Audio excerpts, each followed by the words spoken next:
Ótimo. Irmãos, por gentileza, abra sua Bíblia em Jonas. Livro do profeta Jonas.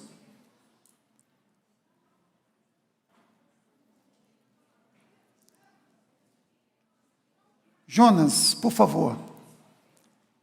Nós iremos ler o capítulo 1, 2, 3 e 4. Mas alguns versículos de cada capítulo, tá bom? Jonas, profeta Jonas. Capítulo 1, primeiramente.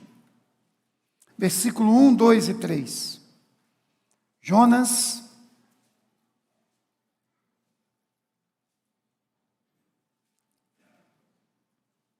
capítulo 1, versículo 1, 2 e 3. Veio a palavra do Senhor a Jonas, filho de Amitai, dizendo: Dispõe-te, vai à grande cidade Nínive, e clama contra ela, porque a sua malícia subiu até mim. Jonas se dispôs, mas para fugir da presença do Senhor, para Tarsis, e tendo descido a Jope, achou um navio que ia para Tarsis. Pagou, pois, uma sua passagem, e embarcou nele, para ir com eles para Tarsis, para longe da presença do Senhor. Capítulo 2.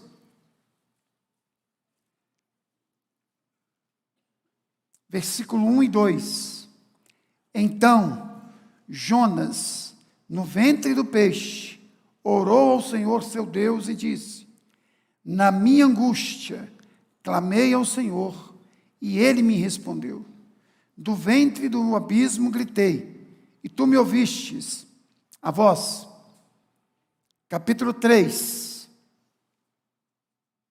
Versículo 1, 2, 3 e 4. Veio a palavra do Senhor segunda vez a Jonas, dizendo: Dispõe-te, vai à grande cidade Nínive, e proclama contra ela a mensagem que eu te digo. Levantou-se, pois, Jonas, e foi a Nínive, segundo a palavra do Senhor. Ora, Nínive era uma cidade muito importante diante de Deus, e de 3 dias para percorrê-la. Começou Jonas a percorrer a cidade de caminho de um dia, e pregava e dizia: ainda 40 dias, e Nínive será subvertida. Capítulo 4. Verso 1, 2 e 3. Com isso desgostou-se Jonas extremamente, e ficou irado. E orou ao Senhor e disse: Ah, Senhor, não foi isto o que eu te disse, estando ainda na minha terra? Por isso me adiantei, fugindo para Tarsis, pois sabia que és Deus clemente e misericordioso, e tardio em irar-se, e grande em benignidade, que te arrependes do mal.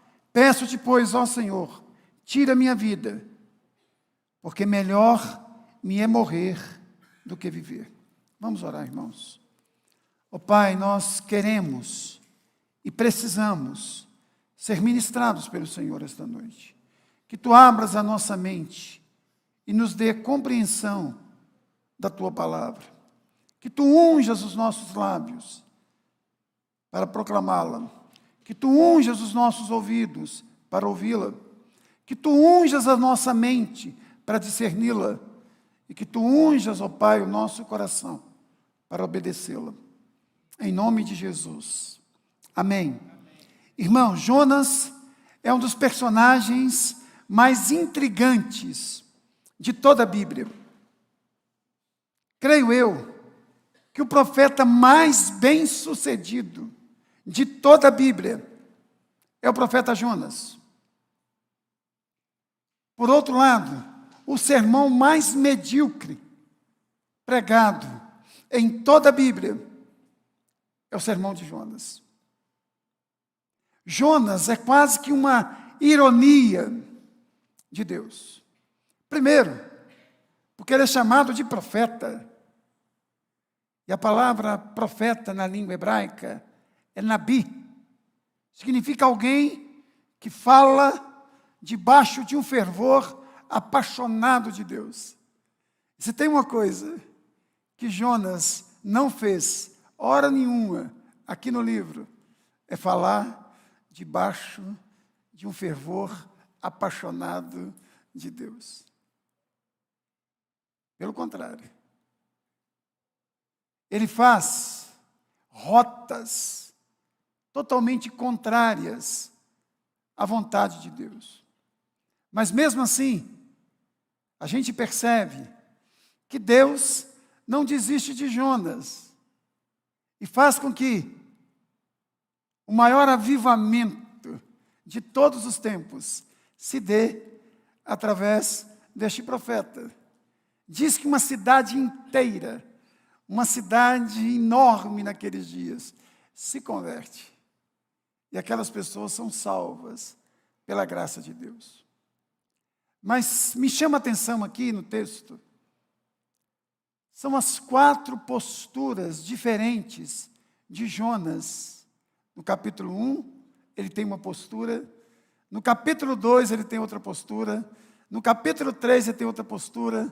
E no capítulo 4, ele tem outra postura. Mas salta aos olhos também é o fato de que Deus tem uma postura de graça com Jonas no capítulo 1. Tem uma postura de graça com Jonas no capítulo 2. Tem uma postura de graça com Jonas no capítulo 3. E tem uma postura de graça extrema com Jonas no capítulo 4. No capítulo 1, nós encontramos a primeira postura de Jonas diante de Deus. Diz o texto que Jonas dá as costas para Deus. Deus tem uma missão para ele. Vai a Nínive, prega a minha palavra, para que pessoas se arrependam e sejam salvas. Diz o texto que Jonas se dispõe, não para ir a Nínive pregar a palavra de Deus, mas diz o texto que Jonas se dispõe a fugir da presença de Deus. Ele compra uma passagem para o lugar mais longe daqueles dias, para Tarsis, para a Espanha, se fosse hoje. E um fato interessante aqui no texto é que aparentemente tudo estava dando certo para Jonas. Este navio aqui saía de ano em ano. O navio estava lá no porto. Segunda coisa, segundo alguns historiadores, não era fácil achar passagem naquela época. E Jonas achou passagem. Segundo, naquela época, era extremamente difícil viajar. Ter dinheiro para viajar, comprar passagem. Jonas tinha. Aparentemente estava dando tudo certo para Jonas. Ele entra naquele navio, ele vai para Tarsis. No meio do caminho, diz a palavra de Deus, que o Senhor envia forte vento. O mar fica alvoroçado, uma grande tempestade cai, e o navio está prestes a despedaçar. Este homem, que foi chamado por Deus para ser bênção, ele se torna maldição. Por causa dele, a tripulação do navio estava toda ela em perigo. E é interessante que aqui no texto, os pagãos oram, e o profeta de Deus dorme, e diz o texto que ele dorme profundamente. Se você ler a Septuaginta, a versão dos 70, versão grega do Antigo Testamento, diz que Jonas roncava profundamente. Está todo mundo orando, preocupado, sabendo que existe alguma coisa lá de fora, e está o homem de Deus dormindo. Eles resolvem chamar Jonas para uma reunião de oração. Você já pensou? Pagão chamando cristão para reunião de oração. O primeiro caso na Bíblia que nós temos é esse de Jonas. Primeiro e único. Vem cá, vamos orar. É como alguém, um avião, estou no avião, o avião está caindo aqui. O senhor podia orar com a gente, rezar com a gente?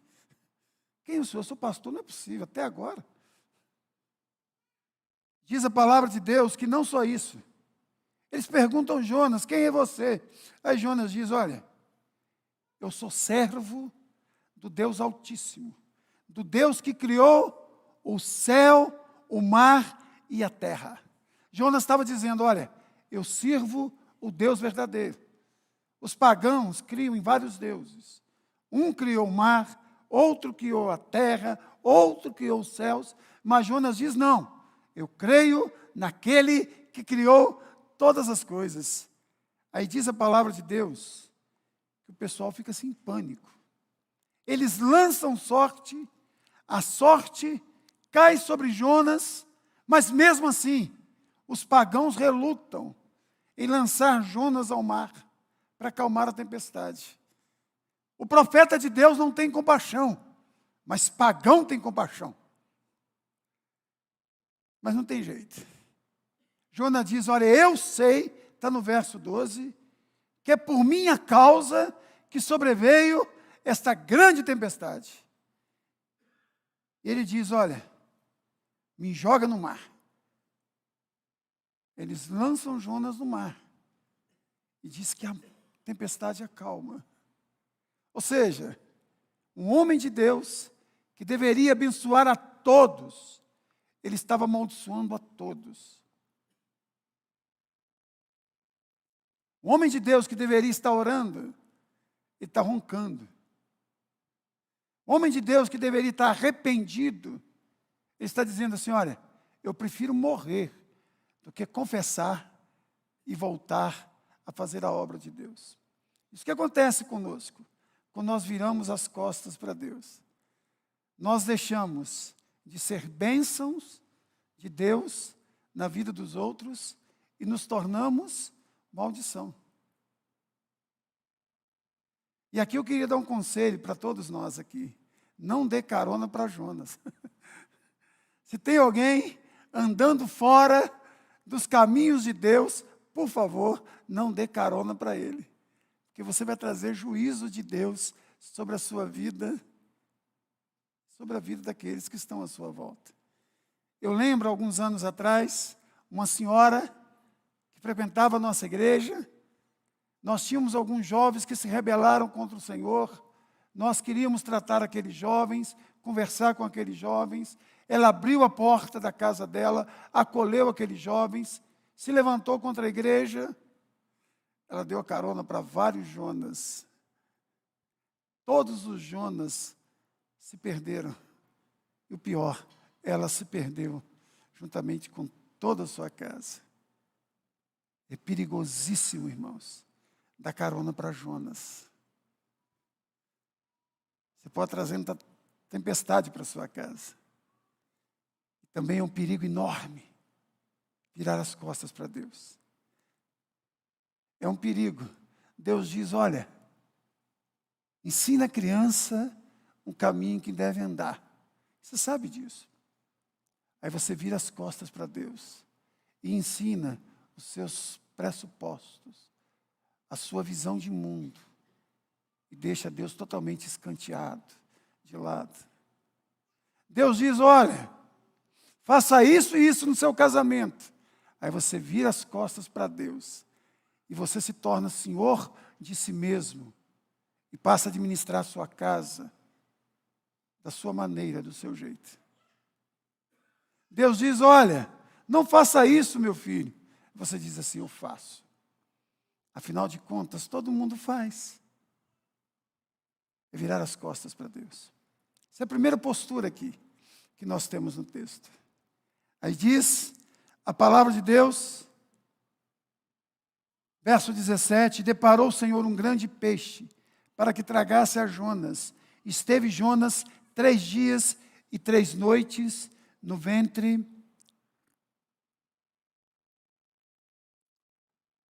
do peixe. Jonas é lançado ao mar. Ele é engolido por um peixe. Tem gente que tem uma dificuldade enorme de acreditar numa coisa desta. Eu também tenho, gente. Se não tivesse na Bíblia, eu não acreditaria. Mas como está na palavra de Deus, eu creio que Deus realiza milagres. Se tivesse aqui que Jonas engoliu uma baleia, eu acreditava. Eu acredito em milagres. Eu acredito no poder de Deus. Aí diz o texto, verso 2, então Jonas, do ventre do peixe, orou ao Senhor e disse, na minha angústia, clamei ao Senhor e Ele me respondeu. Do ventre do abismo gritei, e tu me ouvistes a voz. Perceberam? Que agora Jonas não está de costas para Deus, mas Jonas está de joelhos diante de Deus, clamando a graça de Deus, a bondade de Deus, a misericórdia de Deus, a compaixão de Deus sobre a vida dele. Aquilo que ele não queria para os habitantes de Nínive, agora ele quer para si. Ele não queria graça de Deus para os ninivitas, mas ele quer para ele.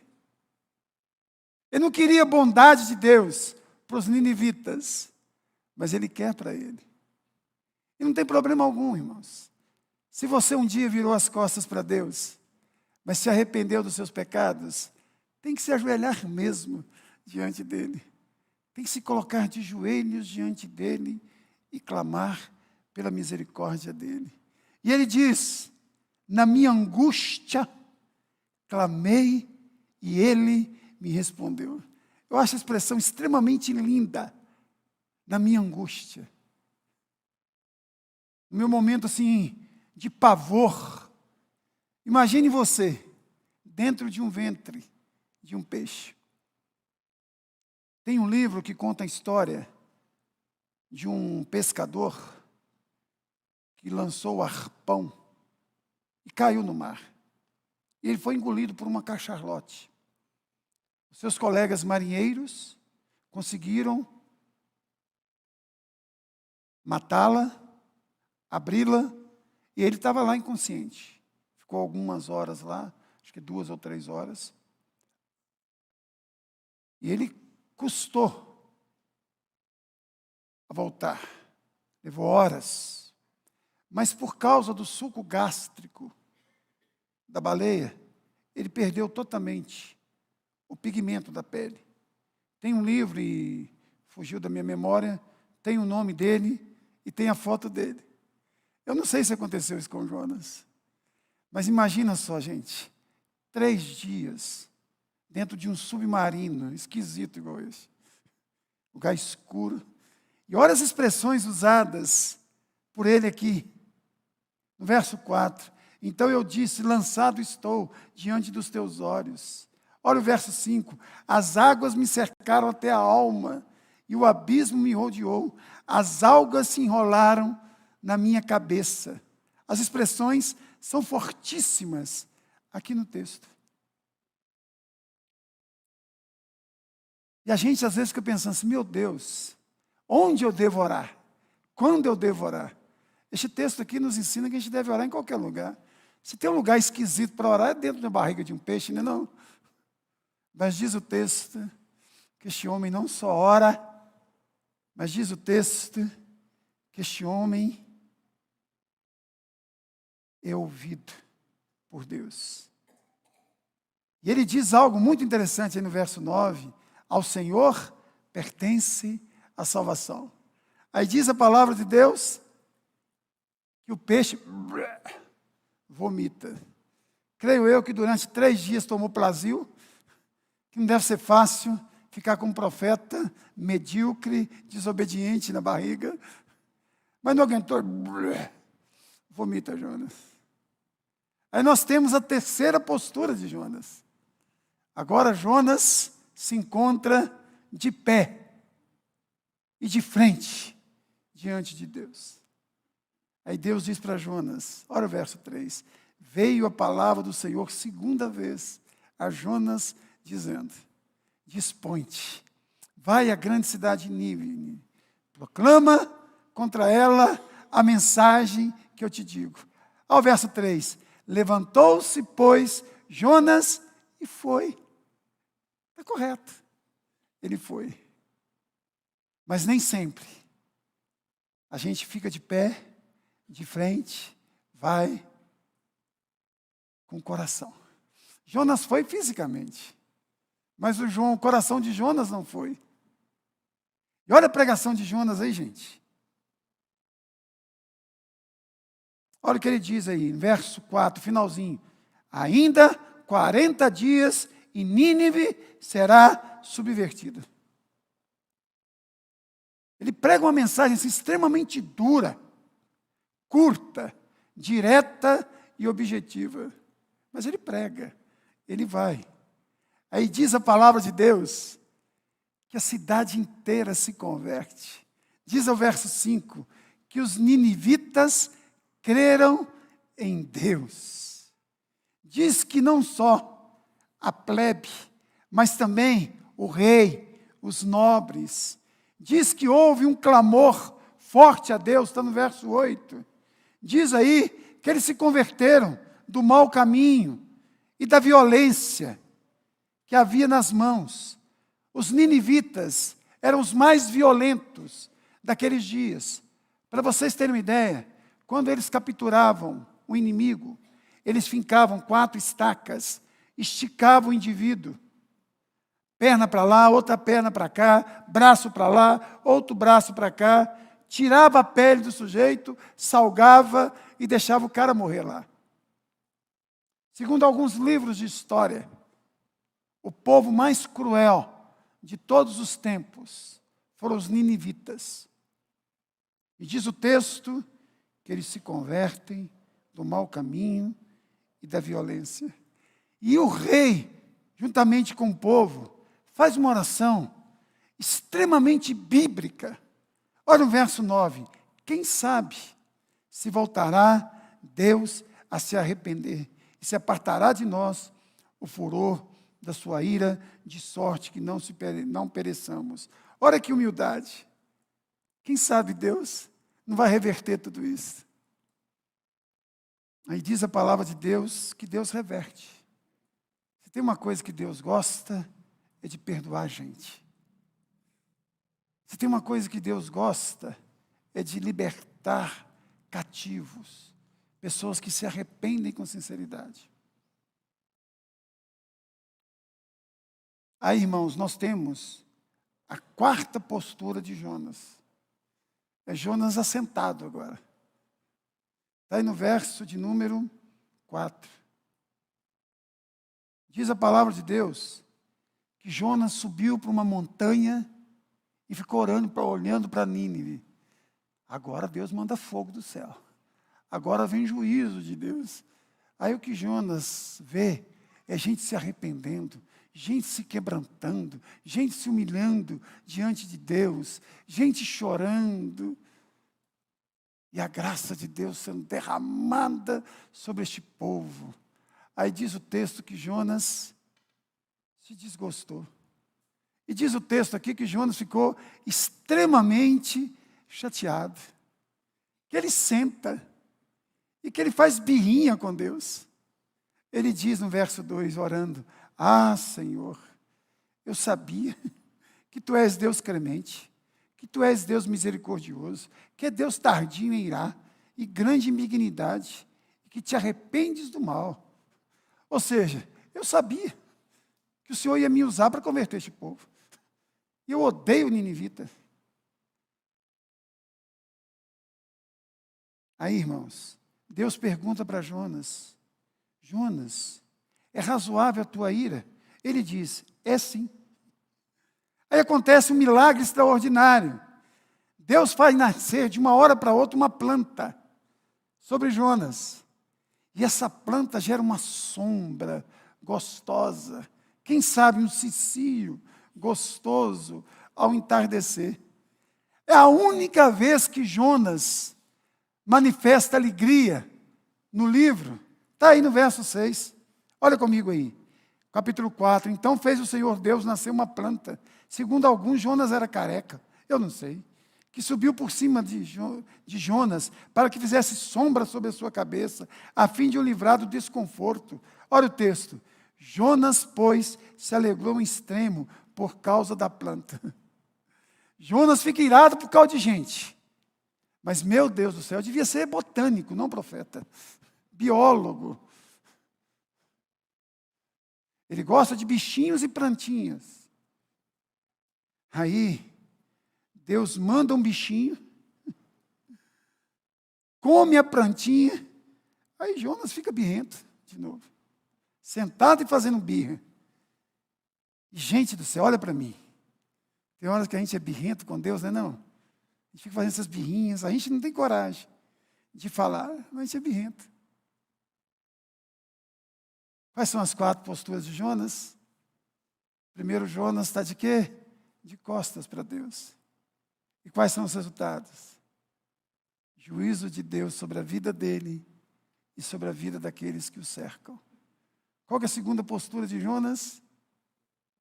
De joelho diante de Deus. Qual é a reação de Deus? Perdão. Terceiro, Jonas de pé. O que acontece? Deus perdoa aquela cidade. Quarto, é Jonas assentado, olhando a graça de Deus. Essas são as 4 posturas de Jonas. Agora eu quero falar sobre as 4 posturas de Deus aqui no texto. A primeira delas, irmãos, nosso Deus chama. Veio a palavra do Senhor a Jonas. Sabe quem Deus quer usar para abençoar a vida de pessoas? Não é a Câmara dos Deputados, nem o Senado, nem o STF, nem o governo, nem os direitistas, nem os esquerdistas. Sabe quem Deus quer usar? É você aí, gente. Sou eu. Sabe quem Deus quer usar? É a cara que você viu quando você olhou para o espelho hoje. Deus está te chamando e me chamando e dizendo, vai, meu filho, vai para Nínive, sobe os morros da cidade, entra nos condomínios, vá para os pontos de ônibus, vá para a capela mortuária, gente. Entre no campus da universidade. Vai para as obras da cidade, os pedreiros, carpinteiros e serventes. Deus chama. Se Deus usou esse sujeito esquisito igual Jonas, você é muito menos esquisito que Jonas. Deus chama. Da mesma forma que chamou Jonas. Aí você diz assim, olha, o dia que Deus me chamar, eu vou. Está chamando agora. Está chamando desde o momento que você se converteu. Mas eu não tenho ouvido. Pelo amor de Deus, tira essa cera. Peça ao Espírito Santo que arranque essa cera. Em nome de Jesus. Tem muita gente perdida por aí. Tem muita gente que nunca recebeu um abraço de verdade. Que Deus está dizendo, vai, meu filho, e abraça. Tem muita gente que está clamando por uma oração, por um ombro amigo, por uma palavra carregada de esperança, de gozo, de alegria e de compaixão, que está na sua boca e está na minha, que precisa ser verbalizada no poder e na unção do Espírito. Essa é a primeira coisa. A postura de Deus é o que Deus chama. Segunda postura de Deus é que Deus ouve. Sabia disso? Deus ouve. Está lá Jonas, dentro da cacharlote. Um dia eu fui pregar numa igreja, minha menina morava numa cidade chamada Charlotte. E eu fui pregar e falei sobre a baleia, eu ia falar sobre um grande peixe, a baleia chamada cacharlote. Eu arrumei uma confusão, falei que minha filha morava na baleia, lá em Cacharlote, eu arrumei uma confusão medonha, mas aqui eu acho que não. Então, está lá Jonas dentro, eu falei de Charlotte, uma cidade onde Marcinha morava lá, dentro da Cacharlote, ele faz uma oração. Agora, gente, pelo amor de Deus, por favor, vamos ler juntos, capítulo 2, 1 e 2. A voz que vai sair na gravação é só a minha, mas a voz que vai subir e vai ecoar no seu ouvido e no meu, vai ser a sua e a minha. Mas assim, com bastante força. Capítulo 2, 1 e 2, vamos lá? Então Jonas orou ao Senhor, seu Deus, e disse, na minha angústia clamei ao Senhor, e Ele me respondeu. Do ventre do abismo gritei, e tu me ouvistes a voz, aleluia, louvado seja o nome de Jesus. Olha que coisa maravilhosa. Ele me respondeu. Por que ele respondeu? Porque ele me ouviu a voz. Deus ouve, gente. Fala com ele, fala. Nós temos essa arma poderosíssima chamada oração, que a gente deveria usar mais vezes. Oração tem um poder que nós nem sabemos o nível, o grau de poder. Ora, se tem uma coisa que a Bíblia nos incita o tempo inteiro é orar. Jesus diz, olha, pedi e dá-se-vos-á, buscai e acharei, batei e abri-se-vos-á, pois que todo o que pede recebe, o que busca encontra, e aquele que bate lhe será aberto. Pede, Deus ouve. Que coisa boa. Terceira postura de Deus. Deus perdoa e Deus restaura. Diz o verso 3, que Deus não só perdoou, mas que Deus enviou novamente Jonas. Veio a palavra do Senhor segunda vez a Jonas dizendo, dispõe-te e vai. Você lembra de alguém do Novo Testamento? Que nós poderíamos chamar talvez do Jonas Pedro. Negou Jesus, bateu no peito e disse assim, olha, ainda que todos esses te neguem, eu jamais o farei. Eu estou disposto a morrer por ti. Aí nega Jesus, passa a sofrer de galofobia. Toda vez que o galo cantava, ele ficava apavorado. Se Deus não cura Pedro, Pedro seria o primeiro galofóbico do mundo. Tirando os cruzeirenses, Pedro seria o primeiro galofóbico. Hoje nós, cruzeirenses, temos um medo terrível do galo. Mas o primeiro galofóbico foi Pedro. O galo cantava, Pedro ficava apavorado. Aí Pedro encontra Jesus na praia. Aí Pedro vai, Jesus chama Pedro, diz assim, e aí, traíra? Não. Simão, Simão, tu me amas? A Pedro, Senhor, olha, eu gosto muito. Aí, porque no grego está assim. Tu me agapaus, ou seja, tu me agapes. Aí ele, olha, eu gosto muito. A Jesus, a segunda vez, Pedro, tu me amas? Senhor, eu gosto muito. Terceira vez, Pedro, tu me amas? Aí Pedro, coitadinho, diz, Senhor, tu sabes todas as coisas. Tu sabes que eu gosto muito. E não ousa dizer mais que ama com amor ágape. Aí Jesus restaura o ministério de Pedro. E Pedro se torna este homem extraordinário, que pregou um dos sermões mais extraordinários da história, lá em Pentecostes. Sabe por quê? Porque Deus não só perdoa, mas Ele comissiona novamente. Vai, meu filho, vai. Vai com má vontade, mas vai. Você já foi com má vontade em algum lugar? Não tem nenhum sincero aqui, não? Oi? Irmãos, uma vez morreu uma senhora que uma parte da família era evangélica e outra parte católica. A parte católica queria um culto de corpo presente. E os evangélicos queriam uma palavra de conforto, não é assim? Aí o sujeito bateu na porta da minha casa e falou assim, o senhor pode ir lá pregar lá no velório da minha avó? Que horas? Ele falou assim, 4 horas da tarde vai ser o culto. O senhor pode ir? Ia ter uma decisão de Brasil e Argentina. Eu gosto muito de futebol. Eu fui, gente. Mas que mal vontade. Que mal vontade. Mas eu preguei a mensagem boa, eu acho, né? Pelo menos o pessoal falou lá.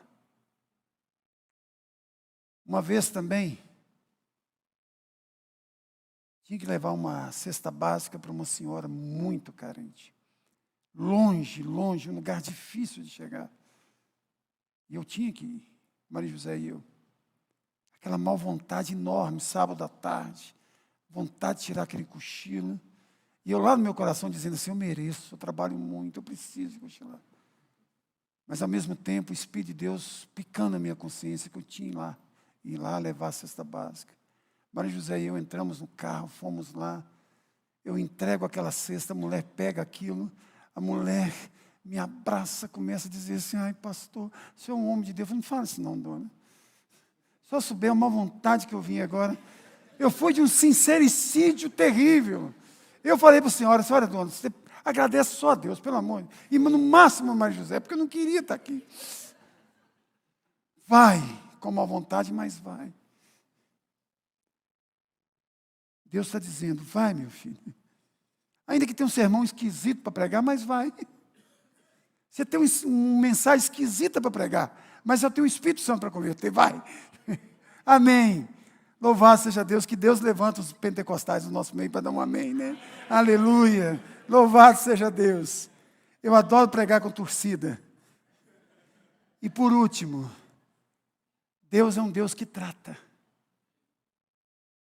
Eu acho lindo. Está lá Jonas, birrento a beça, fazendo biquinho, com raivinha de Deus, sentado, fica alegre com planta, fica nervosinho. Deus pergunta para ele: meu filho, é razoável a tua ira? Ele diz: é claro que é. Claro que é. Aí Deus não faz isso não, meu filho. Olha como Deus trata este homem. Eu acho extraordinário isso. Olha comigo a partir do verso 6. Então fez o Senhor Deus nascer uma planta que subiu por cima de Jonas para que fizesse sombra sobre a sua cabeça, a fim de o livrar do seu desconforto. Jonas, pois, se alegrou em extremo por causa da planta. Olha o capítulo 4, verso 1. Com isso desgostou Jonas extremamente. E aqui diz que ele se alegrou extremamente. Olha o verso 7. Mas Deus, no dia seguinte, ao subir da alva, enviou um verme, o qual feriu a planta, e essa se secou. E nascendo o sol, Deus mandou um vento calmoso oriental. O sol bateu na cabeça de Jonas, de maneira que desfalecia, pelo que pediu para si a morte, dizendo: melhor me é morrer do que viver. Estava dentro do peixe lá, pediu para viver. Agora está lá, quer morrer. Olha que homem esquisito, gente. Parece mais comigo. Verso 9. Então perguntou Deus a Jonas: é razoável a tua ira por causa da planta? Por causa da planta. Ele respondeu: é razoável a minha ira até a morte. Olha o tratamento terapêutico de Deus. Tornou o Senhor: tens compaixão da planta, que não te custou trabalho, a qual não fizestes crescer, que nenhuma noite nasceu, e numa noite pereceu?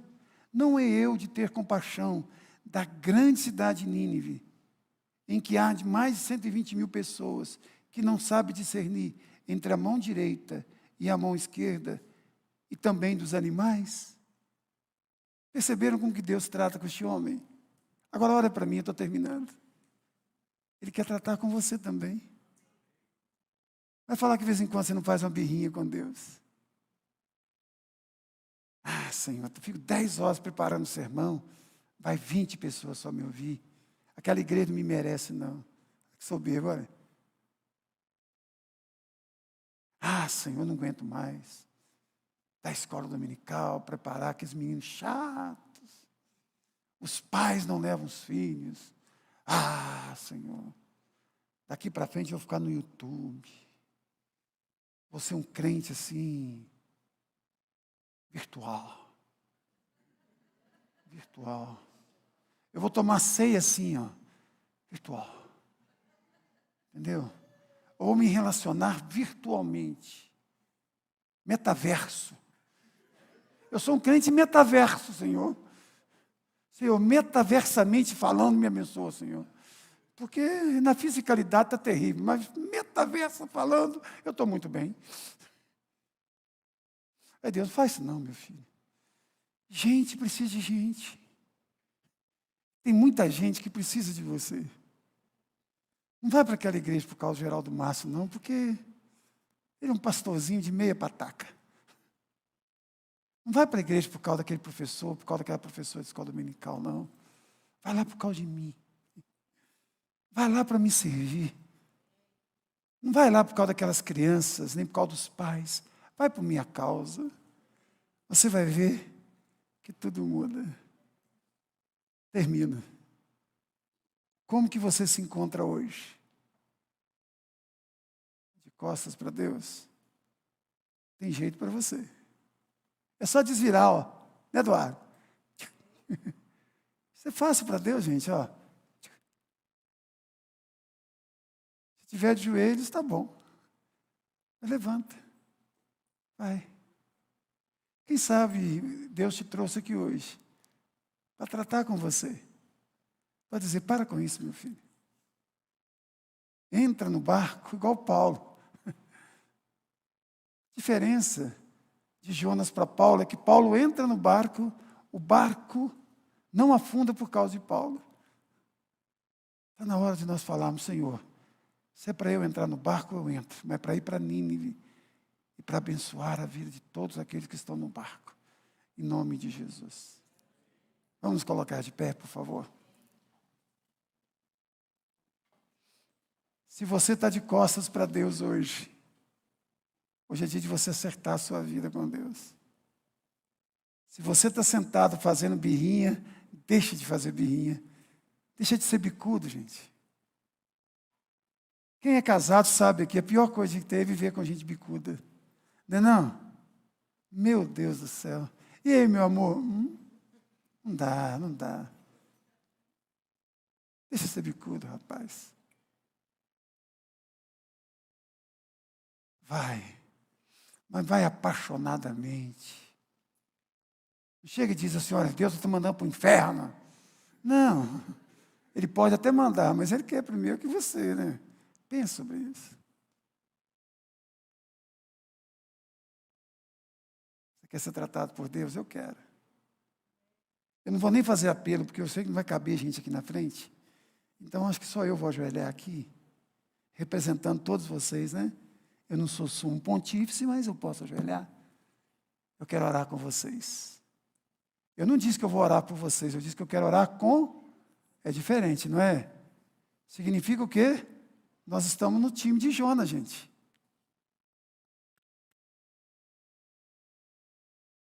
Se você não joga no time de Jonas, parabéns, tá? Você pode tomar até Red Bull.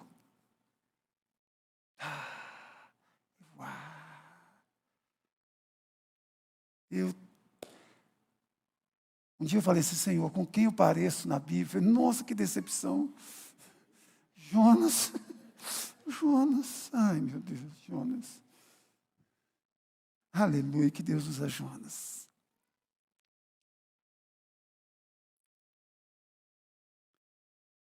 Pai, nós te pedimos esta noite, em nome de Jesus, que tu tenhas misericórdia de nós, ó Deus, porque às vezes nós viramos as costas para o Senhor, ó Pai,